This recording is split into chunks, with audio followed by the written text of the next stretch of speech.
Hello guys, আজকে করতে চলেছি মিষ্টি নেম লেটার চ্যালেঞ্জ। তো মিষ্টি নামের প্রথম অক্ষর হলো এম। তো এম ফর কী খাবো ভাবতে ভাবতে আমার মাথায় চলে এসেছে ম্যাগি। তো আমি এখানে দোকান থেকে তাড়াতাড়ি গিয়ে ম্যাগিটা নিয়ে চলে এসেছি, আর এখানে গ্যাস জ্বালিয়ে আমি ম্যাগিটা বসিয়ে নিচ্ছি। আমি ততক্ষণ ম্যাগি রান্না করতে থাকি, আর তোমরা ততক্ষণ আমার চ্যানেলটা সাবস্ক্রাইব করে দাও। যাই হোক, এখানে ম্যাগি আমি বসিয়ে দিয়েছি কড়াইয়ে জল দিয়ে। ডাইরেক্ট কড়াতে আমি ম্যাগি মশলা সব কিছু দিয়ে তারপরে তোমাদের সাথে ভিডিওতে শেয়ার করছি। যেহেতু আমার কোনো ক্যামেরাম্যান নেই, আমি এক হাতে ভিডিও করছি আর এক হাতে রান্না করছি, তাই জন্য এই সমস্যাটা হচ্ছে।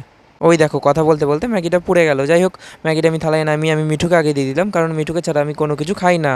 তো যাই হোক, এইবার আমি এখানে ম্যাগি খেয়ে লেটার চ্যালেঞ্জ ভিডিওটা কমপ্লিট করলাম। পরের লেটার হলো আই। আর তোমরা তো জানোই যে আমি সস্তার মধ্যে চ্যালেঞ্জ ভিডিও কমপ্লিট করতে চাই, তাই আবার ফ্রিজে আইস খুঁজছি। আমাদের ফ্রিজটা এমন যে জীবনে আইস উঠবে না, তাই আর কি আবার চলে গেলাম সেই বোনদের ফ্রিজে। দেখলাম বোন ঘরে নেই, তো বোনের ফ্রিজ থেকে আইস আমি বের করে নিলাম। তোমরা ভেবো না যে ওদের ফ্রিজ থেকে আমি না বলে কেন আইস বের করে নিচ্ছি। ওদের ফ্রিজ থেকে আমি না বলেই নিই, কারণ ওটা আমার নিজের পিসি। যাই হোক, এখানে আমি বরফটা বের করে বরফটা খেয়ে নিলাম। সেই একই কেস হলো আগের দিনের মতো, যে বরফ খেতে এত ঠান্ডা লাগছে মুখ চুকের, এই জন্য এই অবস্থা।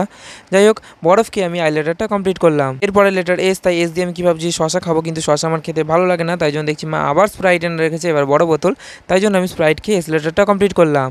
তারপরে দেখছি এর পরের লেটার হলো টি। টি দিয়ে মা দেখছি আজকে আমার জন্য চা রেখে গেছে। মা কিন্তু কোনোদিন আমার জন্য চা রেখে যায় না, আজকে হঠাৎ কেন রেখে গেল আমি জানি না, মনে হচ্ছে মেঘ না চাইতেই জল। যাই হোক, আমি এখানে চাটা গরম করে নিচ্ছি। গরম করে নেওয়ার পর আমি চাপটাই এত বড় কাপে কেন ঢালছি সেটাই তোমরা ভাবছো তো। আরে দাঁড়াও দাঁড়াও, বলছি শুনে যাও। এই কাপটা আমার খুবই প্রিয়, তাই আমি যাই খাই, চা বা হরলিক্স বা দুধ, আর সবটাই আমি এই কাপে খাই। এরপর টি খেয়ে লেটার চ্যালেঞ্জটা আমি কমপ্লিট করলাম। এরপরের লেটার হলো আই। একবার তো আই দিয়ে আইস খেয়েছি, এইবার আই দিয়ে কী খাবো তাই ভাবছো তো। আই দিয়ে আমি বোনকে দিয়ে দিলাম আইসক্রিম আনতে। বোন যেহেতু আইসক্রিম এনে দিয়েছে, আমি ওকে আইসক্রিম দিইনি, কারণ ও আইসক্রিম খায় না। তাই জন্য আমি ম্যাগি খেতে খেতে ওর জন্য ম্যাগি রেখে দিয়েছি, তাই দেখো এখানে কত খুশি। তারপর আমি আই দিয়ে আইসক্রিম খেয়ে লেটার চ্যালেঞ্জ ভিডিওটা কমপ্লিট করলাম। আমি এখানে আইসক্রিম খেতে থাকি, আর তোমরা তোমাদের নামটা কমেন্ট করে যাও, যাতে এরপর তোমার নেম লেটার চ্যালেঞ্জ ভিডিও আসে। ভিডিওটা ভালো লাগলে লাইক কমেন্ট শেয়ার সাবস্ক্রাইব করে দিও। আজকের মতো টাটা, দেখা হচ্ছে অন্য কোনো ভিডিওতে।